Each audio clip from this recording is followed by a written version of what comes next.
Welcome to segment 6, and tonight we're going to be talking about healthcare with Dr. Nick Stella, who is in the primary for the 11th Congressional District. Um, our healthcare system in this country is something that you are eminently qualified to address. One of the big problems I think that everybody faces, whether they have insurance or they don't, and particularly if they don't, the cost of healthcare is over the top. It's totally outrageously high. A lot of that is because you got tort issues, right? You got insurance that's astronomical. There's no doubt about it.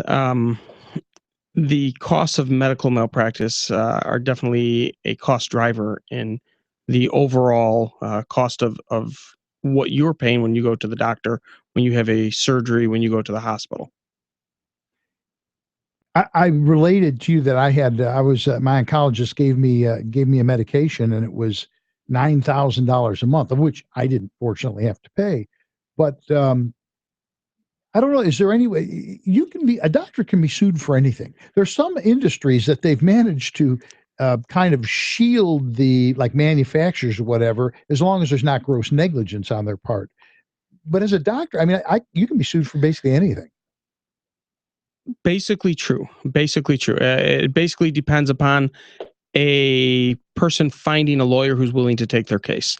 Uh, Different states are different, though. Some states have a panel of physicians that any lawsuit that someone wants to file has to go before the panel of physicians first. If those physicians deem it to be a credible case of malpractice, then the case can actually be filed and it can go to the court system. As you can imagine, all of the frivolous lawsuits in a situation like that are pretty much weeded out by that panel. Other states, like Illinois, they don't have any such panel. So basically, it depends upon you being able to find a lawyer who's willing to bring a case to court. So this has resulted in Illinois being one of the most difficult states to practice in.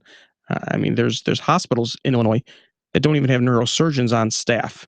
They've left. And when we talk about hefty insurance premiums, to the average homeowner, they're going, oh, how much is it? 3,000, 4,000? We're talking about multiples, are we not? Yes. 10, 20, $30,000 a year.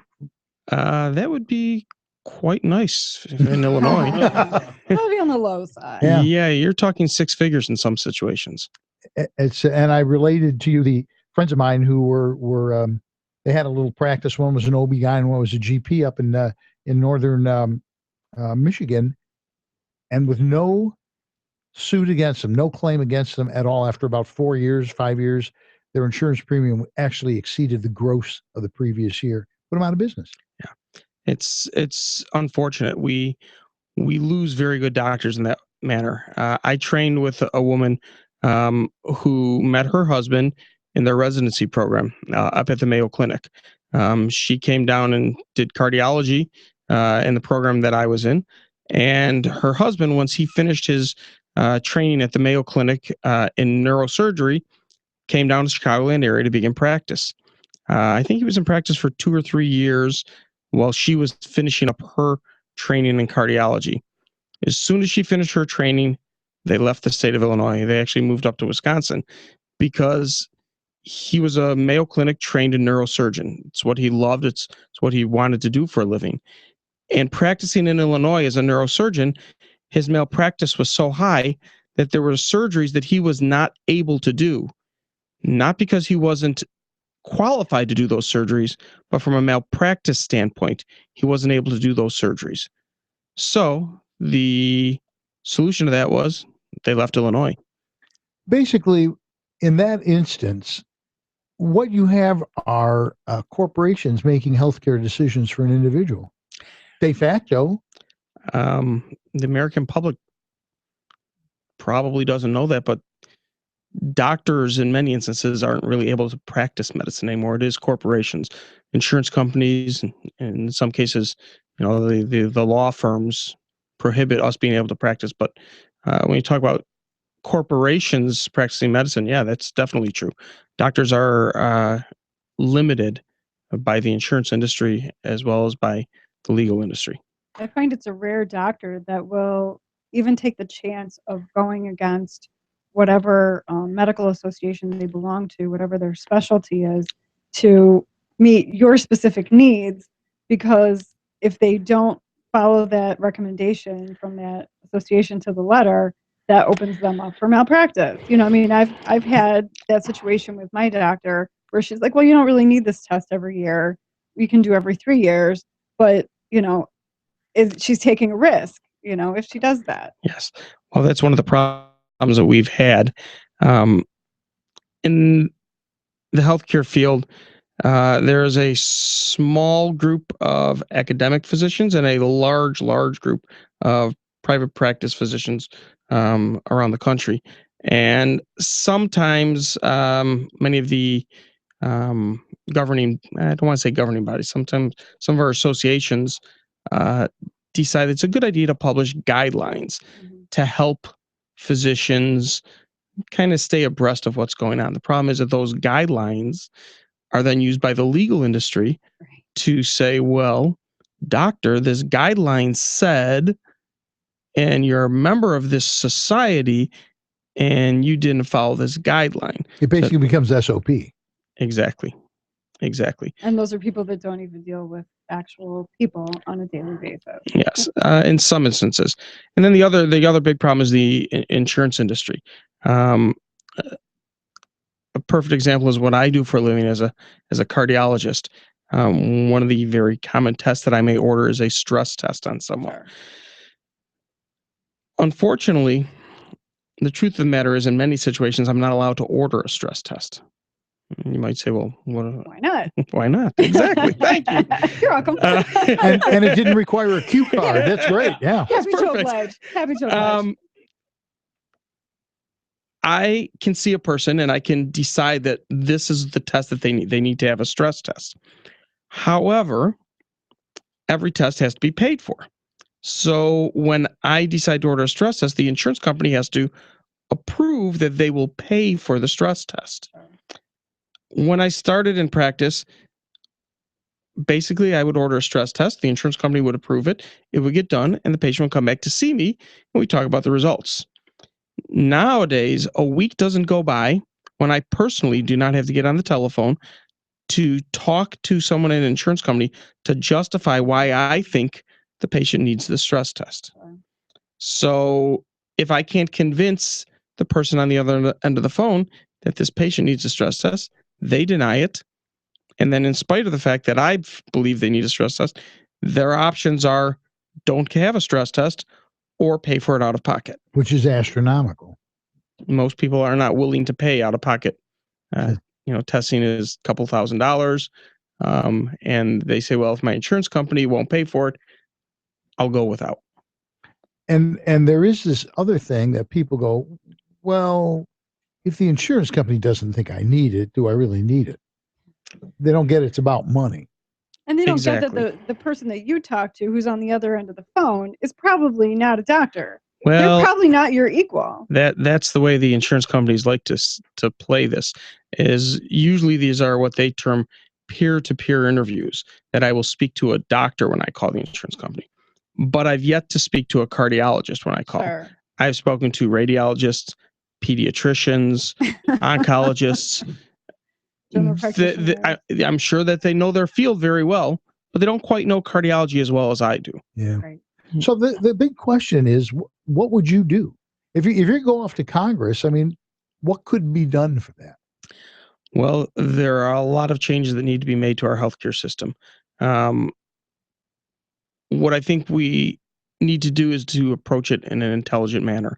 There are some facets of the healthcare system that are fine. There are others that are horrendous. And we need to take each facet individually and decide which we can live with for now, which we like, and which we need to change, as opposed to what they did with the Affordable or Unaffordable Care Act. It's basically just change the whole system. The very first facet of healthcare reform needs to be tort reform. The cost drivers in healthcare need to be addressed. And you talk to any physician, they will tell you that there are many tests that are ordered simply to cover yourself and to prepare to prevent a lawsuit in the future. The current administration said, "Oh no, that doesn't exist." Well, you have to realize that our current president, what did he do before he was president? I think he was a lawyer, wasn't he? It's kind of was, yeah.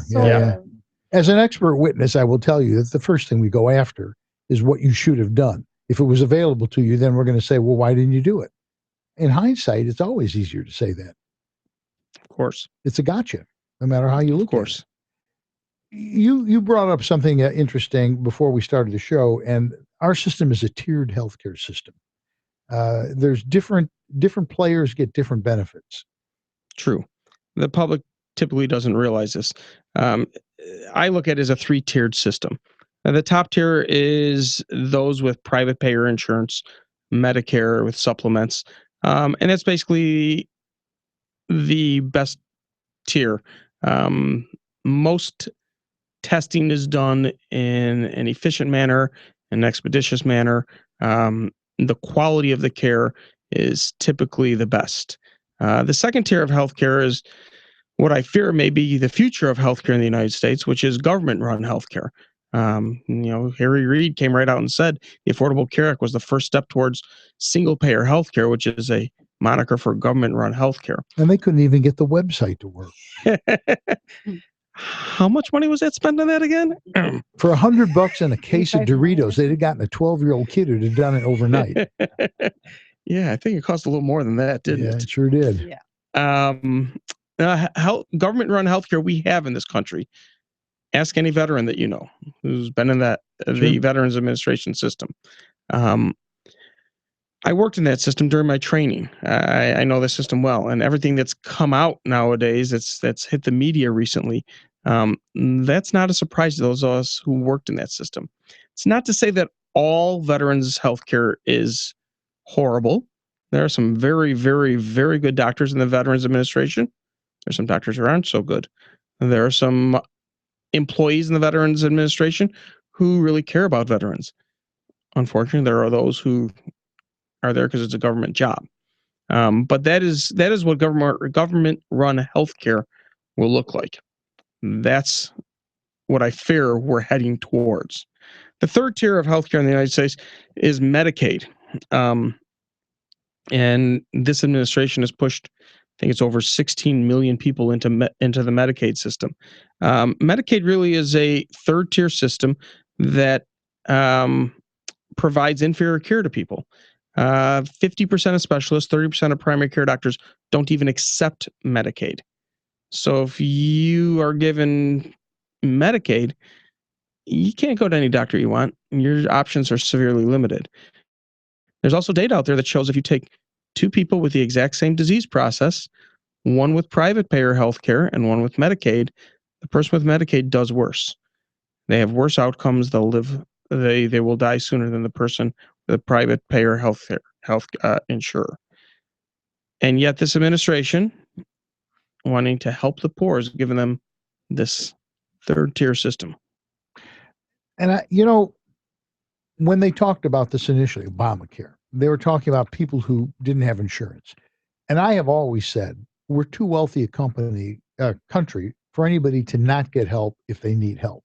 But instead of taking that small number of people who had no options, or people who had an ongoing disease and they couldn't get insurance if they transferred, instead of taking the money and solving that little problem, they just pull the rug out from under everybody. Exactly. I mean, like you said, there are a couple of good things that have come about through the Affordable Care Act. The pre-existing disease exemption. Much needed. Definitely. And I don't think you'll find a doctor who will disagree with that. That's wonderful. And that's something that should be maintained. However, there are so many consequences of the Affordable Care Act that the framers of it never realized, never had a clue would occur. And now we're seeing all of that. It's unfortunate. Like you said, if we would have just concentrated on those people who needed care. The other problem is there was care for those people who did not have insurance. Anybody who walks into the emergency room with a true medical problem is not denied care. Yeah. They are cared for. Believe me, I've been up at 2 a.m. many times with people having heart attacks, providing the exact same care to them, even when they've had no insurance whatsoever, as they do to people who have the Cadillac of insurance plans. I didn't differentiate between one person who had insurance or didn't. I got up out of bed, I went in, I did my very best each and every time. So, not to say the system was great. It definitely wasn't. It definitely needed to be changed. But instead of changing it part by part, as you said, they pulled the rug out from under everyone. They just decided they'd change the system. And the last thing I just want to touch on real briefly is this is all essentially leading to socialized medicine. And the thing that has bothered me about this is they're using this administration has clearly been using this particularly to get at gun owners. They have some doctors, none of mine have done this, but I've actually talked to people who said they have. During a routine physical, the physician asks them, "Do you have guns in your house?" Yeah, this was a clever little bit that was put in, um, not necessarily as part of the Affordable Care Act, but one of the other nice little surprises that was foisted upon physicians was the electronic medical record system, Right. computerization of all records. And this wasn't part of Obamacare. This actually came before Obamacare, but it was utilized by the government to tie doctors' hands in certain respects. Basically, physicians were mandated by the government to computerize their records. And we can sit here and talk for hours about whether that's good or bad, but I won't bore you with that. Um, but in order to make it more palatable for physicians, the administration said, well, we're going to give you a little bit of money if you do this. Well, in order to get the money, you had to meet what was called meaningful use. So the government set up parameters that the doctors had to achieve in order to get money from the government to help offset the cost of computerizing their system, which is no small cost. For my practice alone, we're talking around $1 million. So we're not talking about insignificant sums of money here. But part of that meaningful use, for example, for primary care doctors, was to ask their patients, is there a gun in the home? Do you wear your seatbelt? Things like that. Lifestyle. Exactly. Yeah. Exactly. And the government mandated to physicians, well, you have to hit a certain number of these points in order to achieve meaningful use. And if the doctor didn't ask those questions, they didn't necessarily achieve meaningful use. And as a consequence, they didn't get any reimbursement for the government for their expenditures to implement the computerization. Well, I don't think we'll solve all of healthcare's problems tonight, but I appreciate the insight and Yeah, it's very enlightening because it's a topic Yeah. that we've talked about many times. it is indeed. Well, after you win the primary, we'll have you back. I look forward to it. We'd love to have you. We've been talking with Dr. Nick Stella, and vote for him in the primary, which is your congressional district is 11th congressional district, and I think it'd be a good bet. I do. Thank you very For much. segment 6, I'm David Lombardo. We'll see you next week.